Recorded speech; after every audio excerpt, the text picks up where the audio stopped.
The prophecies tell of the coming of the worm.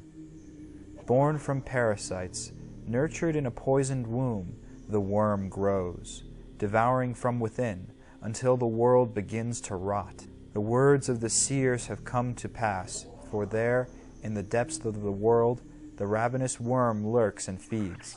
From the stars it came, blighting Talon with its great poison. We can but watch as the worm grows, watch and wait, for the prophecies also speak of a great defender, the one who delivers the world from evil. The final days draw near. Is the newborn the defender of which the seers spoke? We shall do all that we can to aid her, for she bears our legacy as she bears the ancient armor and weapons of our people.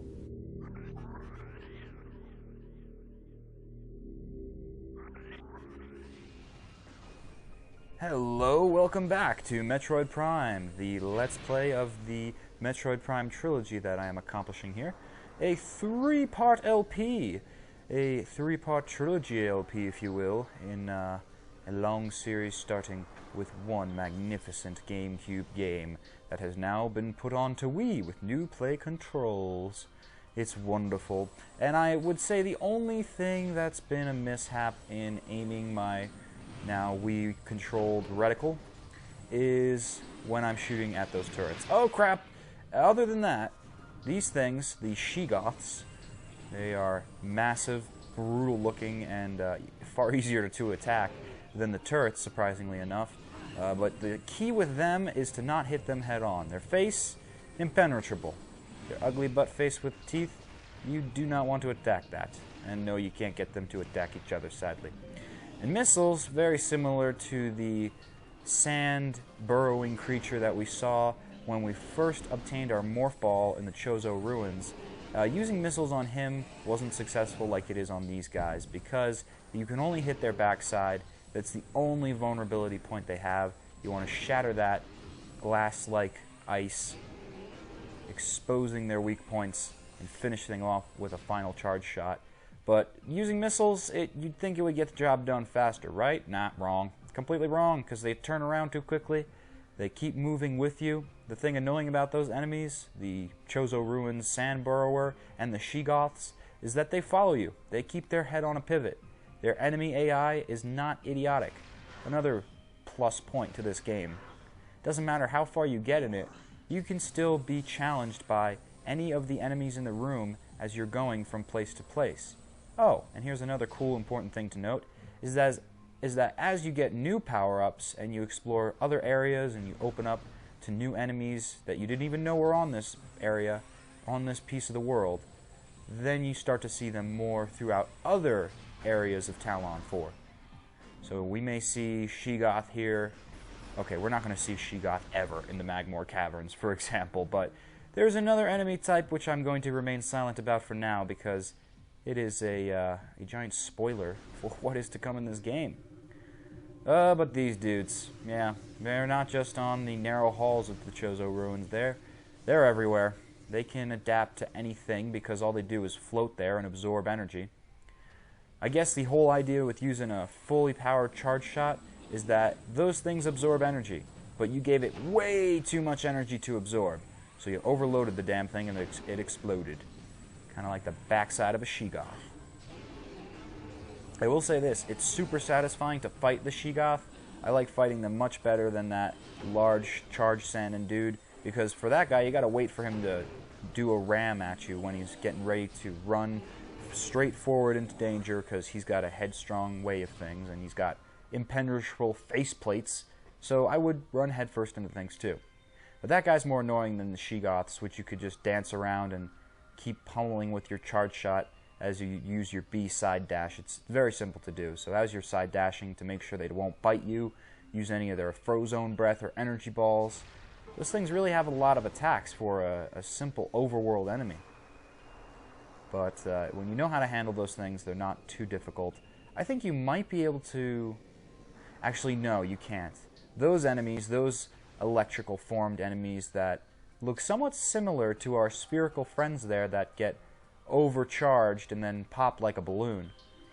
they do not get affected in the same way by normal power beam weaponry, and I just wanted to show you back there, is one of those awesome lores that we've been going through, beginning and end of the episode sequence. And it's important to note that if you've been staying consistent with those things, you'll see there are two different sets of lore that I'm reading from. Now, I'm playing the NTSC version, and if you don't know what that means, it's just basically a region lock for whatever system you own. So I have a system that I bought here in America. I have Metroid Prime Trilogy, which I ordered off Amazon in America, and, you know, they have consistent locks to lock that game to that console, and those are called region locks. And there's NTSC, there's PAL, there might be some other ones that I'm forgetting, some other variations on NTSC and PAL, but those are the main ones. And really what it tends to be is NTSC is the American region lock. I don't know why we have our own set of region lock when we're just like one country, because the entirety of Europe, I believe, I know Australia's not a part of Europe, it's its own thing, but I'm pretty sure they get PAL too. So for those of you in the UK or maybe down under, I really don't know if you guys got your own separate sort of NTSC PAL region locking, but it does more than just lock your game to your system and make it so that you can't go to your transcontinental friend's house and say, hey, I got Metroid Prime Trilogy, let's check it out. Oh, I can't, it's region locked, you can't play it on your Wii, damn it. It's not just to do that, but it also serves a purpose of mixing up what you get to read in this game.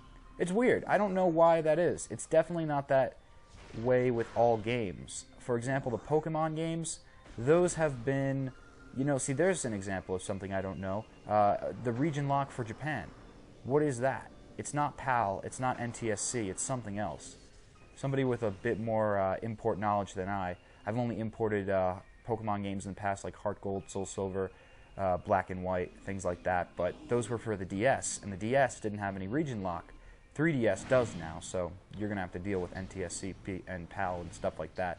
But that's all it means. NTSC means that it's American version of the game, it's American translations, and the PAL version means it's from Europe.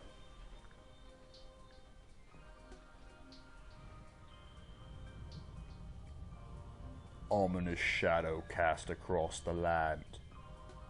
Who could that be? Oh, I bet. Our favorite friend, Ridley. Yeah. Let's not forget why we are rummaging around these worlds. As beautiful and well drawn out as the animation is in this game, we're still trying to accomplish a goal of kicking Ridley's tail. Trying to get rid of that son of a bitch. So, what we will do is temporarily take our time away from the Phendrana Drift's ruins. Not really ruins, but I don't know. I see like Chozo built structures and cracked ceilings, so I just automatically apply the idea that it's a ruins of some sort. And we're going to do some backtracking, because that's what this game is all about. But it's not so hard. You know, if you keep up with the LP, you'll get to see that Metroid Prime as a game is pretty direct. You don't really have to grind at any point for anything. This is really a game based on your coordination and skill, and even more so now that it's with Wii Play controls. Yeah, oh jeez. So I don't know why there are different Chozo lore, but there is definitely a purpose to reading them both, and an added benefit to this LP, because, you know, this being NTSC, we never would have got the data on the PAL version of Trilogy. And that's unfortunate, because not only is there PAL versions for Metroid Prime, I'm pretty sure there are... God fucking damn it. I hate those things. My charge shot never works with them.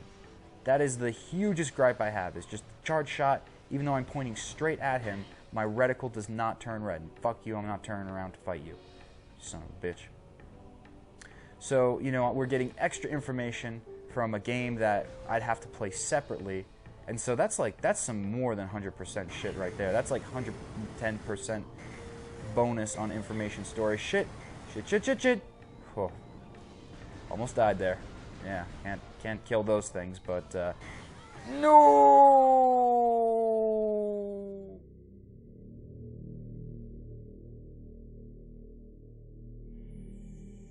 Unforeseen by sages, a meteor came as if from nowhere, casting a dark shadow of debris over the land with the violence of its impact. Its destructive force spent, the fallen star burnt itself out rapidly, and the incident should have faded into memory. But the meteor brought with it destruction. A great poison burst forth into the land, a strange energy that clawed at natural life with a ferocity that seemed almost sentient. Bound by our ignorance of this phenomenon, we Chozo could only watch in horror as this dark force slowly began to spread across the surface of Talon 4. The cries of this dying land echo in our ears as we Chozo watch the great poison seep even further into the living pulse of the planet. The dark energy sinks into the trees and waters, devouring all life. Peaceful beasts die by the thousands. Some creatures survive, but their forms grow as twisted and evil as the force that fell from the sky.